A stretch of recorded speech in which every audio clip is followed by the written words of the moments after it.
We'll hear argument next this morning in Case 12-416, the Federal Trade Commission versus Actavis. Mr. Stewart. Mr. Chief Justice, and may it please the Court, as a general matter, a payment from one business to another in exchange for the recipient's agreement not to compete is a paradigmatic antitrust violation. The question presented here is whether such a payment should be treated as lawful when it is encompassed within the settlement of a patent infringement suit. The answer to that question is no. Reverse payments to settle Hatch-Waxman suits are objectionable for the same reasons that payments not to compete are generally objectionable. They subvert the competitive process by giving generic manufacturers an incentive to accept a share of their rivals' monopoly profits as a substitute for actual competition in the market. Why are payments not to compete different from, let's say, dividing a market?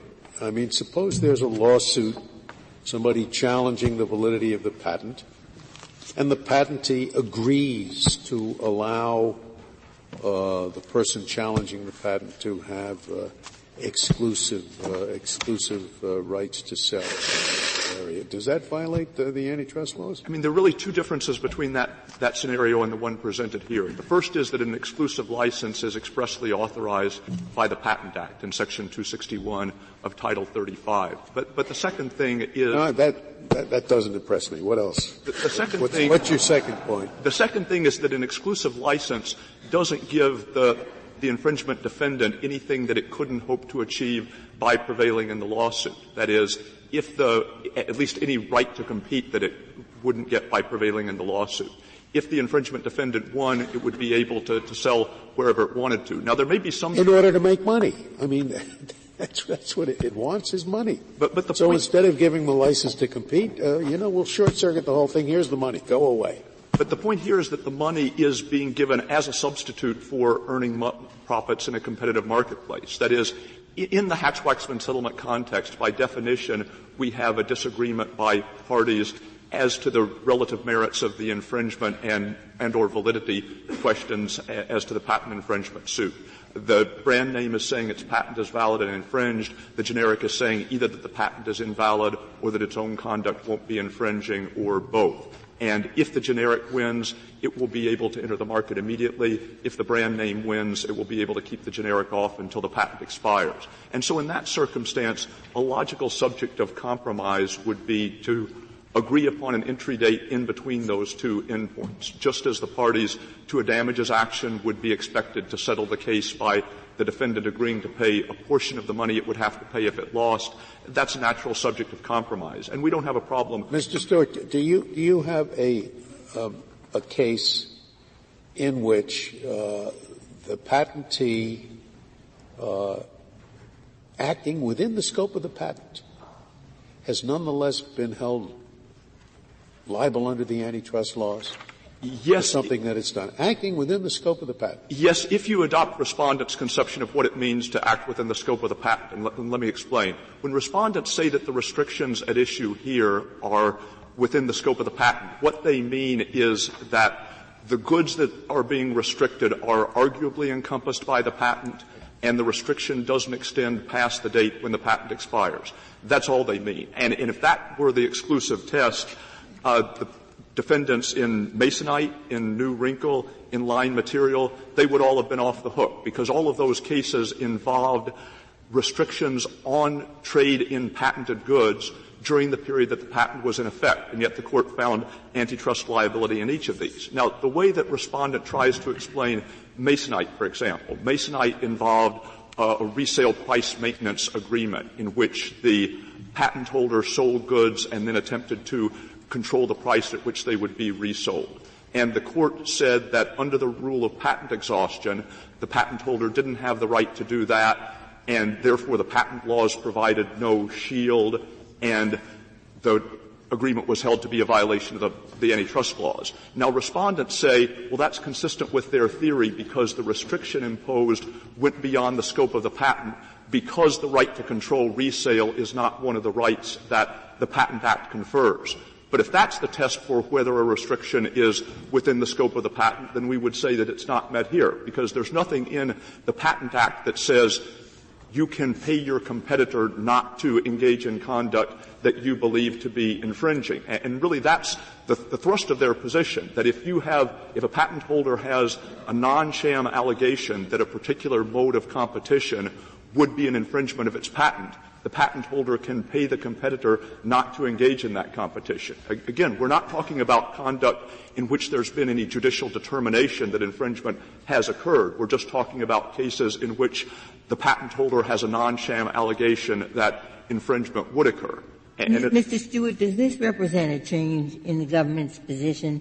I got the idea from the briefs that at the time of the Shearing-Plow case, it was also before the 11th Circuit, that the government was not taking the position it is now taking. Well, the FTC has consistently taken this position. The Department of Justice, up until 2009, we didn't endorse the scope of the patent test. Indeed, in our invitation brief in Job Law, we specifically said that the scope of the patent test didn't provide for enough scrutiny of these settlements. But what the Department of Justice advocated instead was a test that would focus on the strength and scope of the patent. That is, the likelihood that the brand name would ultimately have prevailed if the suit had been litigated to judgment. And in 2009, for the first time in an amicus brief filed in the Second Circuit, we took essentially the position that we're taking here.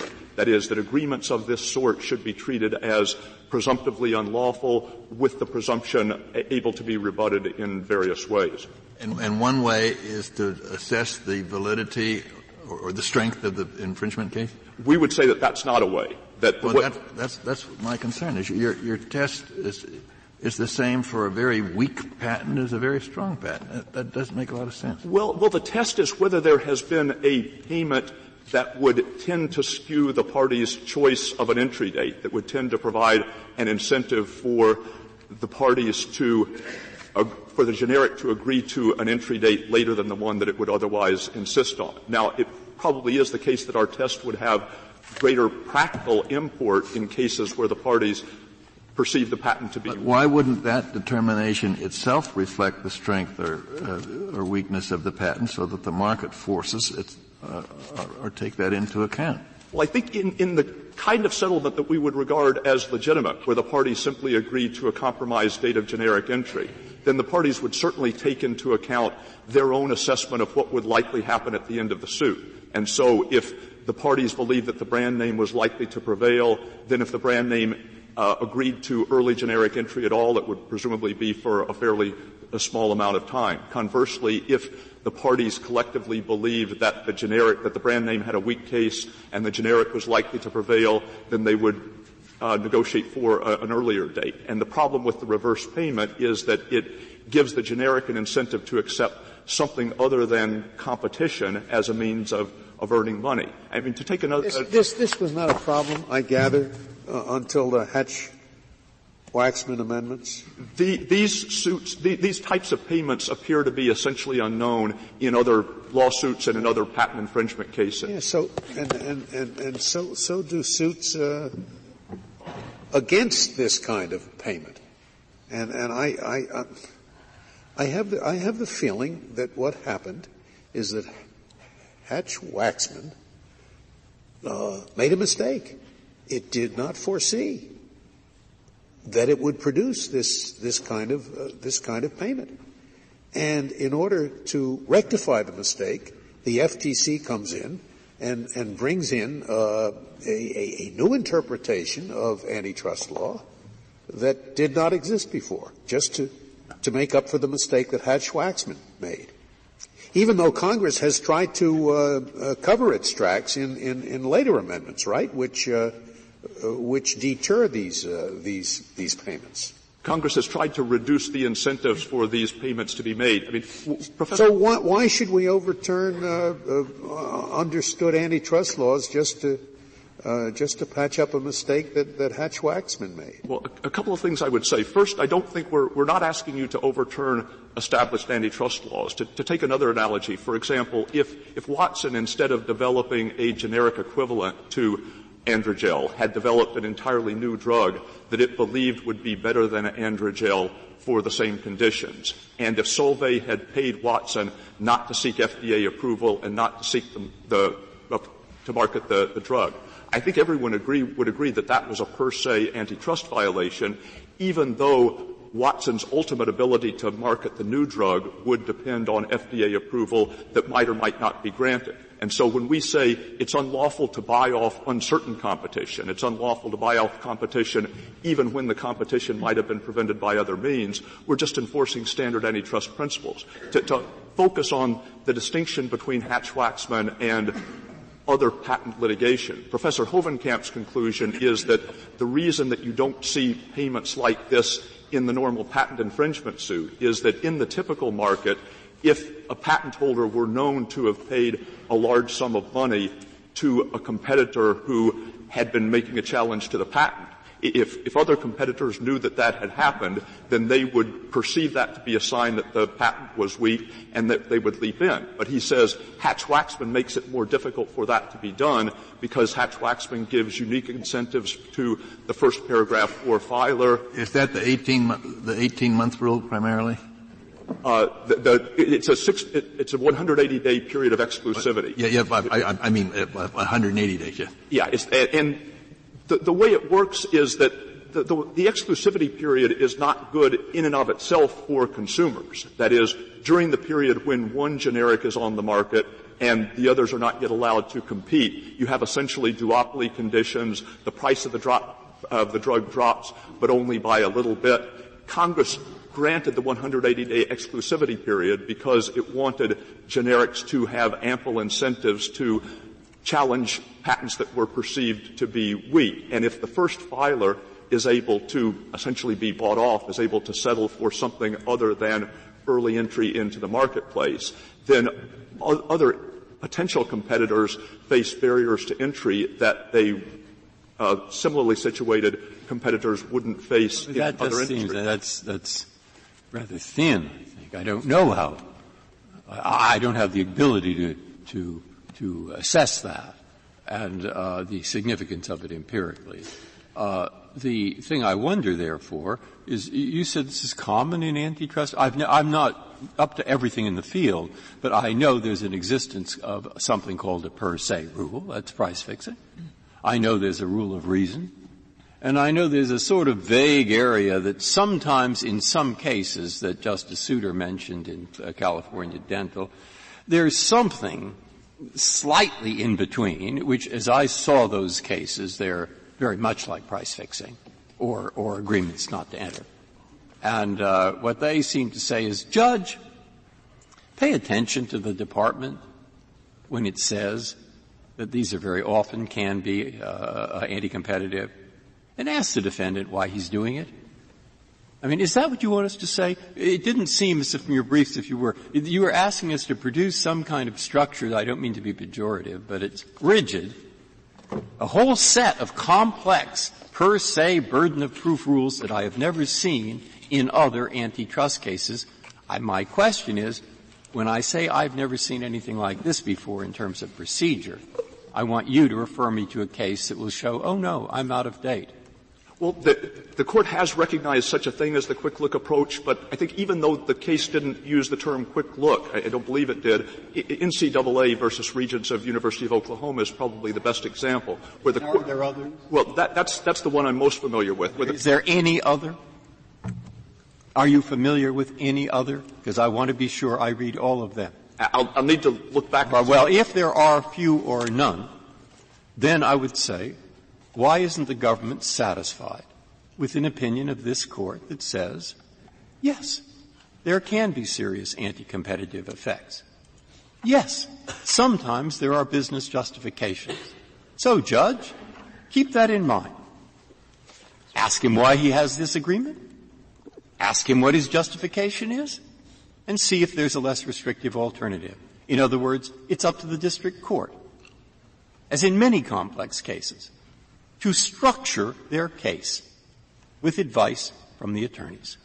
I think that would leave courts without guidance as to without guidance as to what factors would be appropriate and inappropriate. You're the same thing is appropriate as any antitrust case. Are there anti-competitive effects? I have 32 briefs here that explain very clearly what you said in a sentence. It may be that they're simply dividing the monopoly profit. I understand that. I can cake that in. And so can every judge in the country. And what's complicated about that? And then I have some very nice dark green briefs that clearly say 4 instances, maybe 5, where there would be offsetting justifications. I think they can get that too. Well, certainly our proposed approach accounts for that. It provides really 2 different forms of rebuttal. First, our approach says this is on its face an agreement not to compete. The generic has agreed to stay out of the market for a defined period of time, and the payment gives rise to an inference that the delay that the generic has agreed to is longer than the period that would otherwise reflect its best assessment of its likelihood of success in the lawsuit. But then we say there are basically 2 different types of ways in which the presumption could be rebutted. First, the parties can show that the payment was not in consideration for delay, that there was some other commensurate value transferred, and the payment and that arrangement would have been entered into even without the larger settlement. And then second, we're at least accepting the possibility that brand names and generics could come in and say, even though our payment was for delay, even though we can't identify anything else that the payment could have been consideration for, it's still pro-competitive. And they mention at least 2 others. The first one they mention is because the person who's already in the market thinks that the next year or 2 or 3 years is worth $100 million a year, and the person who's suing thinks it's worth $30 million a year. And so he says, hey, I have a great idea. I'll give him the $30 million and keep the 70. And that, I don't see why that's anti-competitive if that's what's going on. And the second instance they bring up is that it's very hard to break into a market. So for the new generic to come in, he's thinking, giving me 2 years isn't worth much because I'll spend a lot of money. It's very hard for me to do it. But the defendant who wants this patent kept intact says, I will not only I'll let you in a year earlier, and I'll give you enough money so that you can start up a distribution system. The second seems pro-competitive. The first, neutral. The problem of deciding whether other matters are or are not really payments for something else, a true nightmare when you start talking about 5 drugs in different distribution systems. And the matter of whether you're paying for litigation costs, a matter of great debate for the judge. Okay? That's the arguments that they make. Go ahead. Well, let me say a couple of things about the administrative nightmare. The first is that to the extent that these inquiries are difficult, they're difficult only because the brand names and the generics have made them difficult by tacking on additional transactions to their settlement proposal. And to take an analogy, there are government ethics rules that say that what are called prohibited sources, basically people who have business before the department, can't give me gifts as a government employee. Now, obviously it would be absurd to have a rule that said a prohibited source couldn't give me a Rolex watch, but could sell me a Rolex watch for $1. And so the ethics rules treat as a gift an exchange for value in which fair market value is not paid. And everybody understands that once you go down that route, occasionally you will have hard cases in which people could legitimately agree, was this a legitimate arm's-length exchange or was it a concealed gift? But the prospect of those difficult cases doesn't mean that we get rid of the gift ban altogether. And certainly federal employees couldn't bring the ethics office to its knees by engaging in such a proliferation of these side deals that the ethics office decided it's not worth it. The second thing is that respondents' approach would apply even when there are no hard questions. Respondents would say that even if the agreement provides for delayed generic entry until the date the patent expires, and even if the only other term of the agreement is the brand name pays the generic a lot of money, that would be a legitimate agreement because the restriction would apply to arguably patented drugs and it wouldn't extend beyond the date of patent expiration. I guess the other thing I would say about the way in which these payments can facilitate settlement really shows their anti-competitive potential. That is, suppose that the parties were negotiating for a compromised date of entry, but they couldn't agree. The brand name said beginning of 2017 is the earliest we'll let you in, and the generic said beginning of 2015 is the latest date that we would accept. Now, the respondents use the term bridge the gap, but there's obviously no way that a payment from the brand name to the generic could enable the parties to agree on an entry date between 2015 and 2017. The brand name is never going to say, well, I would insist on holding out until 2017, but if I'm going to pay you a whole lot of money, then I'll let you in earlier and accept a diminution of your profits. The brand name is going to say, if I pay you money, I'm going to insist on deferring entry even later than the 2017 date that would otherwise be my preferred compromise. So the natural effect of these payments is not to facilitate a bridging the gap in the sense of a picking of a point between the dates that the parties would otherwise insist on. It is very likely to cause the parties to agree to an entry date that's even later than the one the brand name would otherwise find acceptable. Mr. Stewart, can we go back to Justice Breyer's initial question? It's rare that we find a per se antitrust violation. In most situations, we put it into rule of reason. You seem to be arguing that this is price fixing, a reverse payment like price fixing, so that it has to fall into something greater than the rule of reason. Not price fixing, but it's an agreement not to compete. That is, the parties are not agreeing as to the prices they will charge. The generic is agreeing to stay off the market first. But that would be treated as why is the rule of reason so bad? And that's really my bottom line, because you're creating I think that's what Justice Breyer was saying. I mean, for example, I have difficult understanding why the mere existence of a reverse payment is presumptuously changes the burden from the plaintiff. It would seem to me that you'd have to bear the burden of proving that the payment for services or the value given was too high. I don't know why it has to shift to the other side. Now, if you wanted to tweak the theory in that way and to say that in cases where there is not just a payment and an agreement on the date of market entry, but there is additional consideration exchanged beside, if you wanted to say that the plaintiff would bear the burden of showing that this was not a fair exchange for value, that's not something we would agree with, but that would be a fairly minor tweak to our theory. So answer the more fundamental question. Why is the rule of reason so bad? It's bad for reasons both of administrability and it's bad conceptually. The reason it's bad for reasons of administrability is that at least I take what you're proposing to be that the antitrust court would consider all the factors that might bear on the assessment of the agreement. That those would include presumably the strength of the patent claim, the subjective No. Professor Arita, who is at least in my own mind a minor deity in this area, if not major, he explains it. He says, don't try for more precision than you can give. The quality of proof required should vary with the circumstances. You know how long it took, I know a little bit antitrust, but I think you know how long it takes to take in your basic argument that these sometimes can be a division of profit, monopoly profit? It takes probably 3 minutes or less. And judges can do that. So you say to the judge, this is what's relevant here.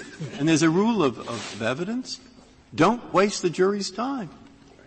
So you shape the case and this is what used to go on for 40 years. You shape the case in light of the considerations that are actually relevant, useful, and provable in respect to that case.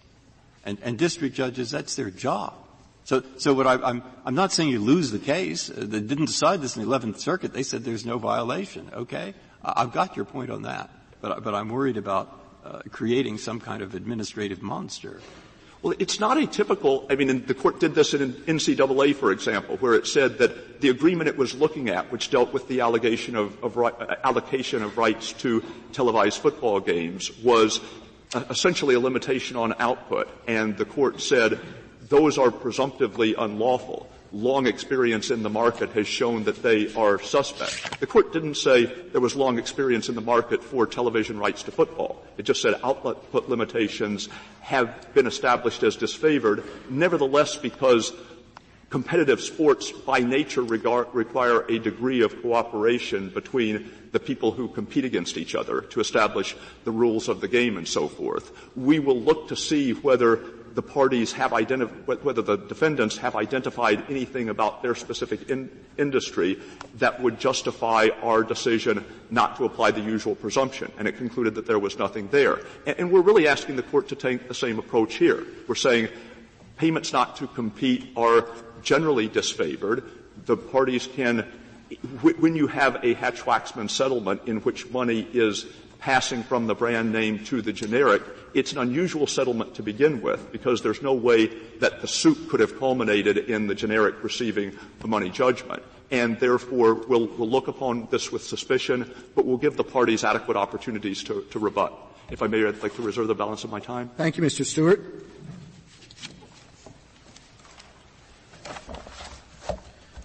Mr. Weinberger. Mr. Chief Justice, and may it please the Court. I'd like to first respond to a question that was asked of my friend by Justice Scalia a few minutes ago. He was asked if there are any cases in which the Court has ever found a restraint outside the scope of the patent to be unlawful. And the answer to that question is no, that all of the cases that have found violations of the antitrust laws based on a patent-based restraint do so because the object of the agreement, the restraint that is being achieved in the agreement, is beyond the scope that could be legitimately achieved with a patent. For example, it's an attempt to control downstream the resale prices of products that you cannot do simply by exercising your patent. Or it's an attempt to control the sale of unpatented products that go beyond what a patent can protect. Every case in which — Why isn't this that? Meaning there is no presumption of infringement. There's no presumption that the item that someone else is going to sell necessarily infringes. That's correct. And so what you're arguing is that, in fact, a settlement of an infringement action is now creating that presumption.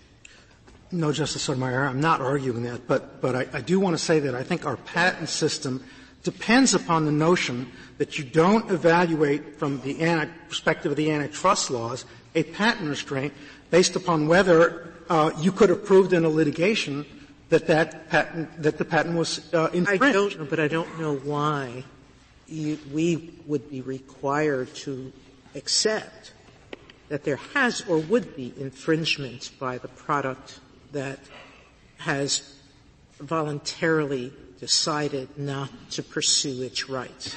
I think you're not accepting infringement. What you're doing is recognizing there's a reasonable basis to assert the patent, a bona fide, a reasonable dispute, and the parties have the ability to settle that dispute.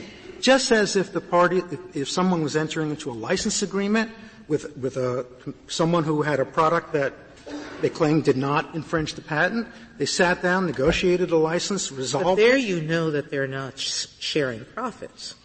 Yeah. Meaning there you know that a product's been licensed and that's normal. The infringer is now paying the other side money to sell that product.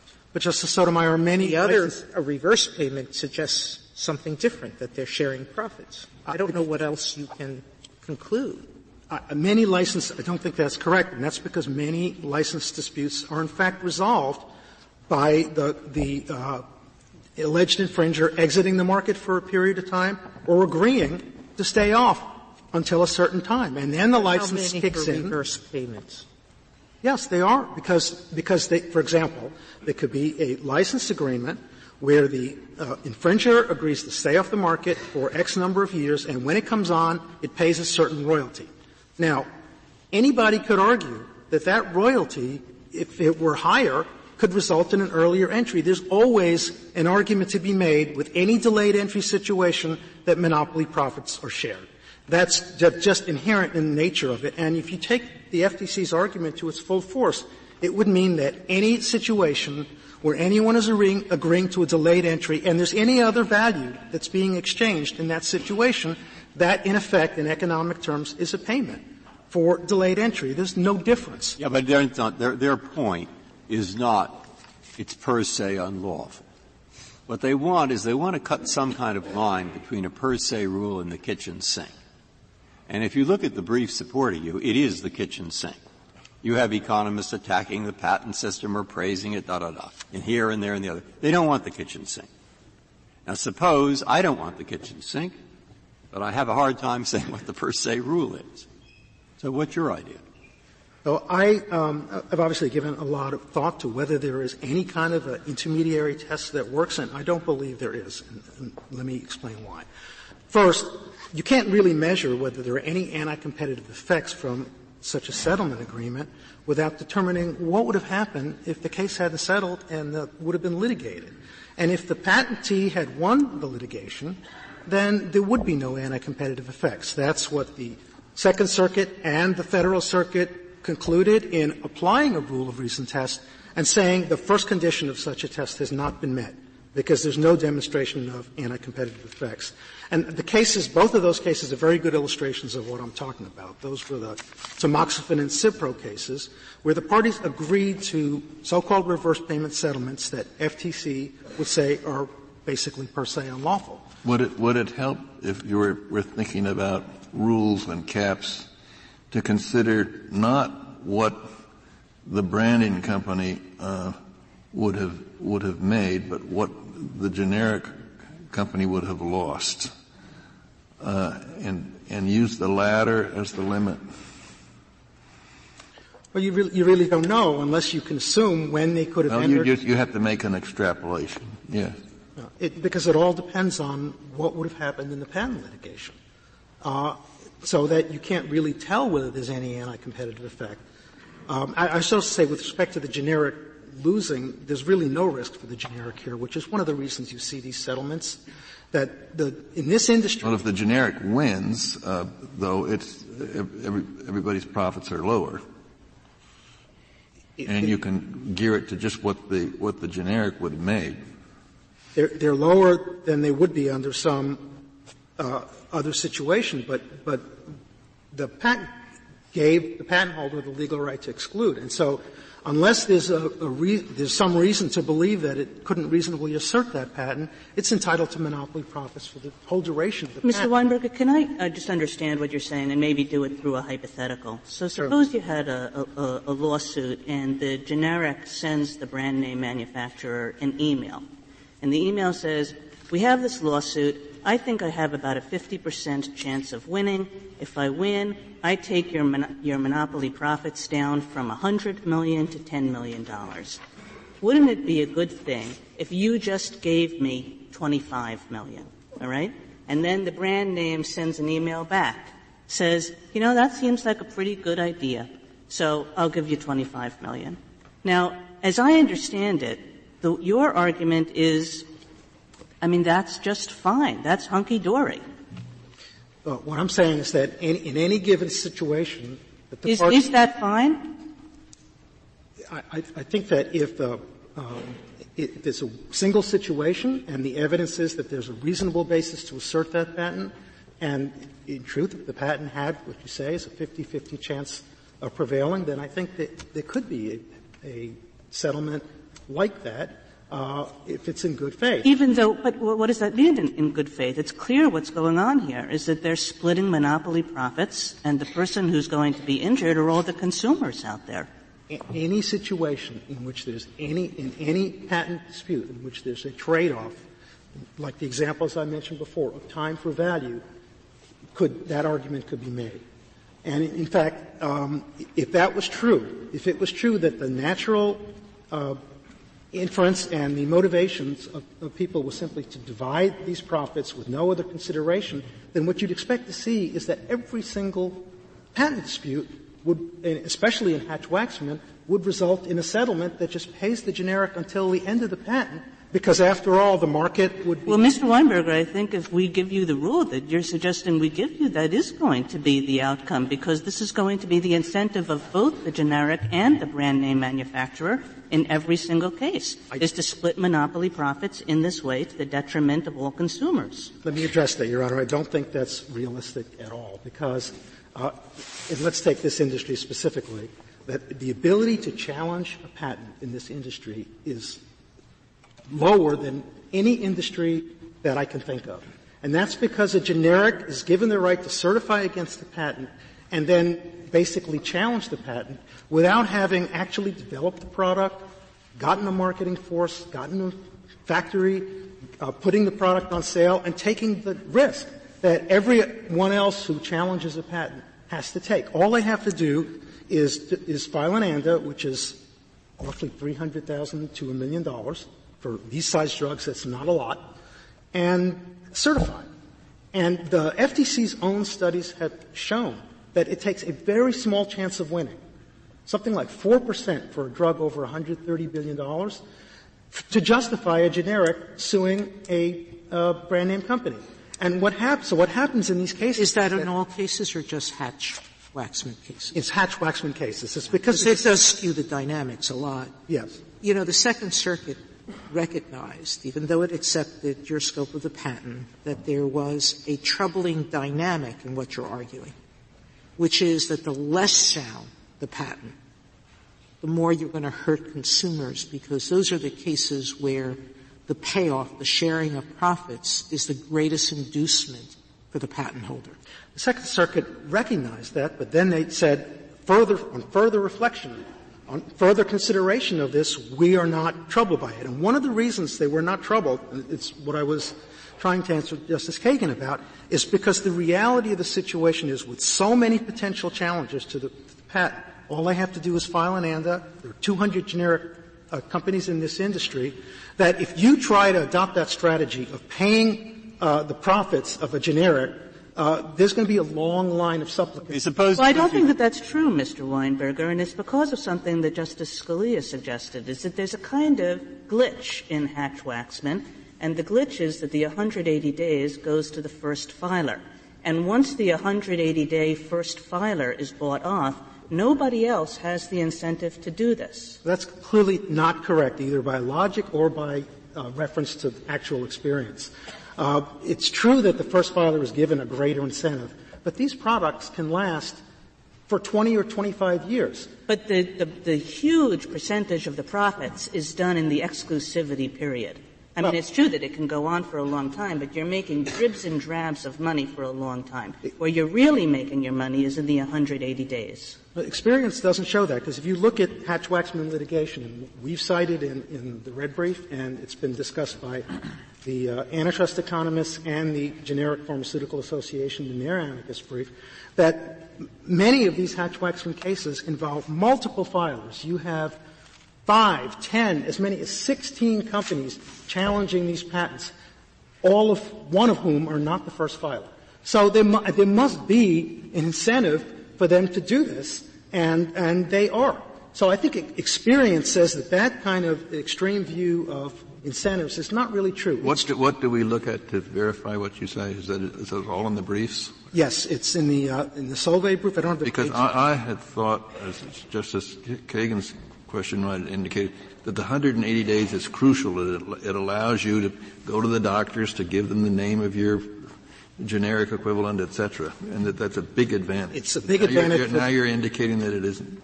It's a big advantage. It's an incentive for the first 6 months. I don't debate that. But after that, the market opens up. Okay, suppose this sounds like an argument, discussion, that you'd have in a district court.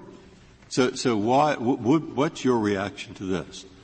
Say, A, sometimes these settlements can be very anti-competitive, dividing monopoly profit. In deciding whether anti-competitive outweighs business practices without less restrictive alternatives, Judge, you may take that into account. 2, do not take into account the strength of the patent. 3, do not try to relitigate the patent. 4, there are several possible justifications, ones I listed before out of the briefs, litigation costs, the helping him in, other products, different assessments of value. 5, there could be, in fact, no anti-competitive effect here because of what you just said now in response to Justice Kennedy and Justice Kagan, but there could be. We don't know. Okay? So, start with where we were. Could be anti-competitive. Give the defense a chance to go through 5, 1 through 5. And if they convince you there is a 6, we're not saying there isn't, but we can't think of one on the briefs, let them have the 6 too. Okay? Now, Judge, weigh and decide. That's what we do. So we've structured it somewhat to keep the kitchen sink out on the basis of the briefs given to us. What's wrong with that? Well, I think the first problem with it is that it's very unpredictable. It's really hard to figure out how that all gets sorted out, and the parties who are sitting down to do a settlement need, I feel, much clearer guidance as to whether they can. You can't possibly figure it out, can you, without assessing the strength of the patent? That's right. Isn't that crucial to the conclusion? I believe that the only thing and to say you can consider every factor other than the strength of the patent is to leave out the elephant in the room. I agree with that, Justice Scalia. I don't think that an alternative test, the only alternative test that could be fashioned that would make sense is one based on strength of the patent. But there are so many reasons that is an undesirable result that I don't think it's the way this Court should go. And for whom? And the government is basically saying, we really don't want reverse payments, period. We want people to settle this the way they should settle it, which is on the strength of the patent. And that means settling it simply by either paying a royalty for use or settling, as most cases do, on an early entry alone. So there's no sharing of profits. What's so bad about that? I mean, it doesn't deprive either side of the ability to finish the litigation if they want to. Well, let's take I wouldn't concede that most cases settle like that, but let's accept that and take the case of a strong patent or a patent with a long term. Let's say you evaluate the strength of the patent and you conclude that it has 10 or 15 good years remaining. Now you have a generic or many generics who have sued with no risk or minimal risk in Hatch-Waxman, and their response is, why would I drop this lawsuit to get an entry date in 2025 or 2028? It doesn't meet my business needs. I have shareholders, I have investors, I have to run a business, and I'm going to keep on litigating unless you give me something of value. So that's what these agreements are about. They're saying, well, remember, this is not just a cash payment. Well, in the normal course, if the patent's really strong, if you get a year or two earlier entry, that has an inherent value, and that's what you'll pay for, is what the government is saying. That will be the determination the two parties will make, which is at what point is earlier entry worth it. But for the very strong patent holder. But first of all, parties often don't agree on the merits. Parties tend to be overconfident. They both think they're going to win. So it's sometimes very hard to come to a consensus where entry date is the only bargaining chip available. Well, they pointed to most settlements and say that's the vast majority. I don't know where the evidence would be for that. I don't think. Well, we do know that these reverse payments, except for recent times when people figured out they were so valuable, were the exception, not the rule. Actually, we have 10 years of experience since the circuit courts first began applying scope of the patent test to these settlements since 2003. So we have a pretty good window as to what would happen. They've been increasing in number, not decreasing. No, I think they've been actually very steady. They're roughly between 25 and 30%, pretty much constant, and you don't really see any huge blips depending on what a particular court is ruling. If the FTC's kind of the sky is going to fall approach is right, that everybody's going to run out and do this, you would have thought that after the first 11th Circuit ruling, after the Federal Circuit ruling, after the Second Circuit ruling, after the second 11th Circuit ruling, that there would be huge increases in this, but we haven't seen that. Some of the numbers increased last year, but as a percentage of the total settlements, they're very steady. They're pretty much the same. What about the consideration that seems to be driving the government, that is the generic is getting an offer that they would never get on the street? I mean, they are being paid much more than they would get if they won the patent infringement suit. If they won the patent infringement suit, then they can sell their generic in competition with the brand. But under this agreement, they get more than they would get by winning the lawsuit. Justice Ginsburg, first of all, every settlement agreement involving one of these cases must be filed with the FTC. They have hundreds of them, and they haven't pointed to a single example where that's the case. But it's just suppose that hypothetical is correct. That's what was my concern too. what the brand company can lose is much greater than what the generic can make. So why don't you just put a cap on what the generic can make, and then we won't have a real concern with the restraint of trade, or we'll have a lesser concern. I think that's the thrust of Justice Ginsburg's question, and it's my concern as well. Yes, and I want to make clear that I don't think that could happen, because if a brand name company adopted that as a strategy to protect its patent, it would be held up. It would be held up by the many generic companies that could easily challenge these patents without actually having a manufactured product, without putting it on sale, et cetera. So I think that the antitrust rules should not be fashioned to deal with a case on the extreme, which hasn't been shown to happen, which logically, from an economic point of view, is highly unlikely to happen. And if for some reason that starts happening empirically, then Congress, and it is a loophole in Hatch-Waxman that is causing that, and there's really no evidence that that extreme example has happened, then Congress can deal with it, just as it dealt with the exclusivity. I thought the government was telling us that that's this case, that what the generic is being offered in the way of sharing the monopoly profits is more than it could ever make if it won its suit and sold its drug. Well, I don't see any examples of that cited in their brief. It's a theory. It's a hypothetical theory, but there's no data, and we've had years of experience. Well, but it's not hypothetical that if the generic wins, everybody, the brand company's profits are going to go way, way down right away, and the generic profits are not going to be that great. Of course. I think that's true in many patent litigations. But so then the question still holds. If you key your payment to what the brand company will make, it's just a much higher figure and a greater danger of unreasonable restraint. There is that hypothetical risk. I hope I'm trying to make the point that it's not with the number of challengers you have here, which is basically unlimited, that if you put a sign around your neck that says, paying off all generic companies their profits, whoever wants to challenge my patent, come do it, there's going to be a long line of people, of companies okay, doing it. I will grant you that point that the 180 days is not that big a difference, and that there are many generics out there. But isn't that true in every industry? You said at the outset, now in the drug industry there are a lot of people ready to pounce in. Isn't that true in any industry? It is true, and that's why it doesn't happen. It's more true here because it's much easier to challenge a patent. So in any other industry, a potential challenger has to make a major investment in a product, has to get it manufactured, has to put it on sale, and then litigate. And if they lose, they're going to be liable for enormous damages. That's not the case under Hatch-Waxman.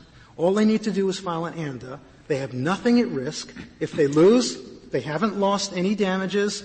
They just walk away. So there is an enormous difference in the risks between Hatch-Waxman and other cases that explains the particular form of some of these settlements, of why they I see that as an argument that there's an economic reality in Hatch-Waxman that would require us not to apply any rule we choose or accept here to other situations, only here. That's the argument that you're creating for me, that there's a different economic reality here. But that requires a different rule. Justice Sotomayor, I think the economic reality that cuts the other way. It doesn't cut in favor of making a rule that makes these more difficult. What I'm saying is that but it does, because in Hatch-Waxman, Congress decided that there was a benefit for generics entering without suffering a potential loss to enter the market more quickly. Justice Sotomayor, I don't think the legislation... And any settlement in these cases deprives consumers of the potential of having the benefit of an earlier entry. I don't believe there's anything in Hatch-Waxman that supports the idea that the purpose was to provide for generic entry prior to patent expiration. What the structure is designed to do is encourage challenges.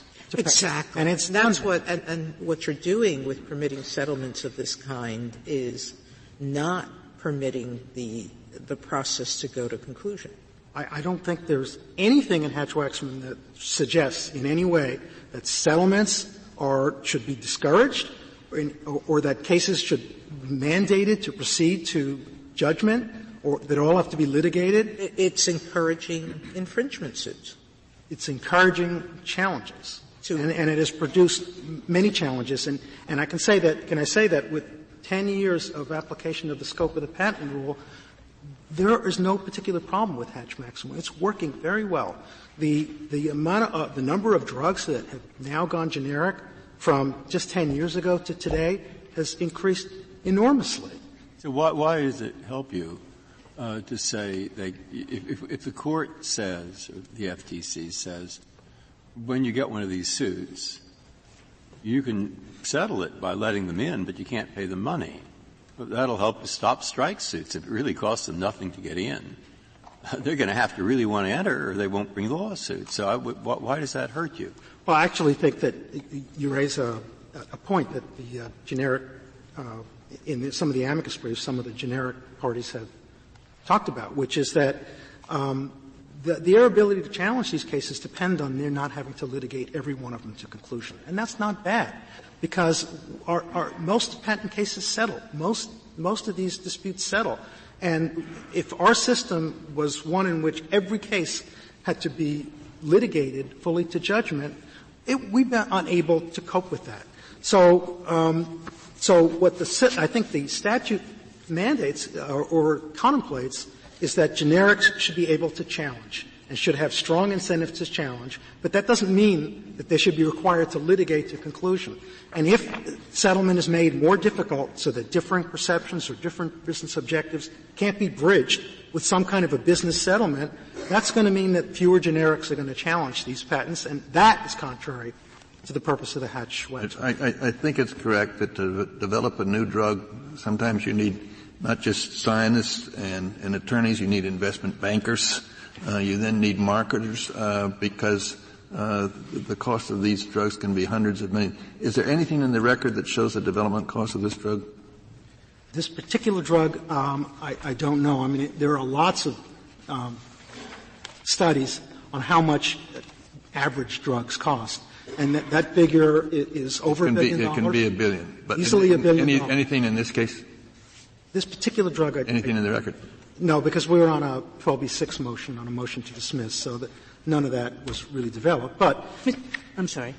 But I was just going to say that, of course, any given drug development cost doesn't even begin to tell the picture, because for every drug that succeeds, there are at least 10 that fail. And all the costs that are involved in the drugs that fail have to be covered with the one drug that succeeds. Could I just make sure I understand the way the 180-day period works? The first filer gets it. If I'm a brand name manufacturer and I buy off the first filer with one of these reverse payments, you're suggesting that that's not going to do me much good because there's going to be a long line. And that long line of people, it's not just that they don't get the 180-day period, is it? It's like even if one of those people wins, the person whom I've paid off is going to get the 180-day exclusivity period. Isn't that right? Not completely. First of all, it depends on the agreement. For example, in this case, that 180 days exclusivity was waived. But if it's not waived by the parties, in other words, it's not just like I don't get it, so my incentives go down. It's that my competitor gets it. So why in the world am I standing in line to challenge this if my competitor is going to get the exclusive period? This was the exact problem that Congress addressed in 2003 when it amended Hatch-Waxman and changed the exclusivity requirements. So the way the law now reads is that subsequent generics, subsequent filers can trigger that 180-day exclusivity by continuing to litigate. So if the first filer settles and these other folks are in line and they're litigating, they can force that period to start running and then they can come in right after. So it is not correct that you can tie up the first filer in a settlement and prevent everybody else from entering. And even before that amendment, the 11th Circuit, Federal Circuit and Second, applying the scope of the patent rule, recognize that if the agreement creates a bottleneck to other filers that goes beyond what the statutory exclusivity provides, where they agree not to give up their exclusivity or agree to retain it, then that's beyond the scope of the patent. Because you can't achieve that kind of restraint simply with a patent. You're using the agreement to expand upon your patent rights to block other filers. So I think that problem's been addressed by Congress. And if somebody feels that solution's not perfect and they want to make it even easier for subsequent filers to come in, then I submit that Congress can do that. What was the change that was made? The change that was made, Justice Ginsburg, is that there were a number of changes, but the one that's relevant here is that if a subsequent filer will strike, you can trigger the exclusivity beginning to run by getting a judgment. So in the past, if a first filer settled and they just didn't do anything, may I finish the answer? And they just didn't do anything, that would prevent other generics from coming to market. But now, anybody else who's litigating this patent, if they go ahead and win their case, then that triggers the first filer's rights. And if they don't exercise those rights within 75 days, they're gone. They're forfeit. So that's the change. Thank you. Mr. Stewart, you have 5 minutes remaining. Thank you. Mr. Weinberger argued that in order to determine whether a settlement of this sort has anti-competitive effects, we would have to know how the lawsuit would have turned out. But it's perhaps the most fundamental principle of antitrust law that particular conduct can be legal or illegal depending on the deliberative process that led up to it. And to put that in concrete terms, if a business charges a particular price for a particular product because it's made the assessment that this will maximize profits in a competitive environment, that decision is almost immune from antitrust scrutiny. But if the business charges the same price for the same product in the same market because it's agreed with its competitor that it will charge that price, that's a per se antitrust violation. So it's not at all anomalous to say that this type of agreement can be deemed anti-competitive even though the same result, namely exclusion of the generic from the market, might have been able to be obtained by other means. The second thing is, Mr. Weinberger said there are instances in which second and successive filers will attempt to challenge the brand name even after the first filer has been bought off. I think we disagree that it's as easy as he would say it is, but we'll concede it happens occasionally. But the fact that particular anti-competitive conduct doesn't always work doesn't make it lawful. It could often happen that two firms were thinking about entering into a price-fixing agreement, for instance, but thought to themselves, if we do that, there's a third competitor in the market who will be able to undersell us, and this would make our agreement unprofitable. And it might happen sometimes that two firms try to proceed with a price-fixing conspiracy, but they're thwarted because of the unexpected competition from a third firm. Well, I thought Mr. Weinberger's point was that this is always going to happen because it's very easy. And as he said, you put a sign on your neck saying generics line up to get your payment. That seems quite different than saying there's another firm out there in the abstract that might want to enter into a similar market-sharing arrangement. This is a very different system. I mean, first, there certainly is no evidence suggesting that it has happened often, although there is evidence that it has happened.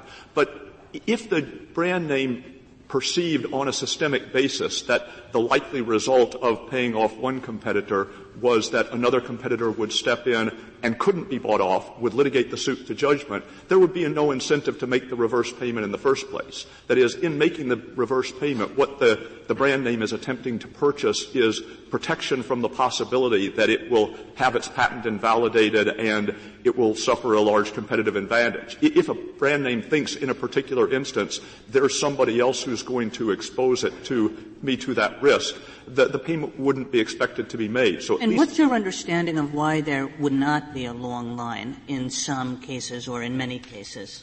I think for the reasons that your question suggested, that there is the 180-day exclusivity period and leaving aside the cases in which that is waived, subsequent manufacturers would realize not only that they wouldn't get that period of heightened profits themselves, but they would have to wait in line for others. And they might focus their attention on other patents that were perceived to be weak as to which they could hope to get the 180-day exclusivity. And is there anything to show what I think Justice Kennedy asked, how much of one's profits comes from the 180-day period as opposed to what happens after that? No, it is the great majority. I don't have a percentage figure. And the reason, as I indicated earlier, was that during the 180-day exclusivity period, you have only two competitors, basically a biopoly arrangement. And my understanding is that the generics would usually charge around 80 to 85% of the brand name's price during that period. And after there is full competition, the price would drop to a fraction of that. The next thing I would say is that our system encourages settlement, but not to the nth degree. And so, for instance, if you had two firms fighting over $1 million, and each firm decided internally $600,000 is the least I will accept, if they stuck to their guns, the case couldn't be settled. Now, if the public could be made to kick in an additional $200,000, then each of the firms could get at $600,000 and walk away content. But we don't pursue the policy in favor of settlement to that degree. But that's essentially what's happening here. The way these payments facilitate settlement is by inducing the generics to agree to a later entry date, by increasing the total pool of profits that are available to the two firms combined, and thereby maximizing the likelihood that each firm will find its own share of the profit satisfactory. And the last thing I would say is, I think everyone who comes to this issue recognizes that there's a conundrum. Our natural instinct is to compare the settlement to the expected outcome of litigation, but everyone also recognizes that it just isn't feasible to try the patent suit. And therefore, our approach focuses on whether the competitive process has been preserved. Thank you, counsel. The case is submitted.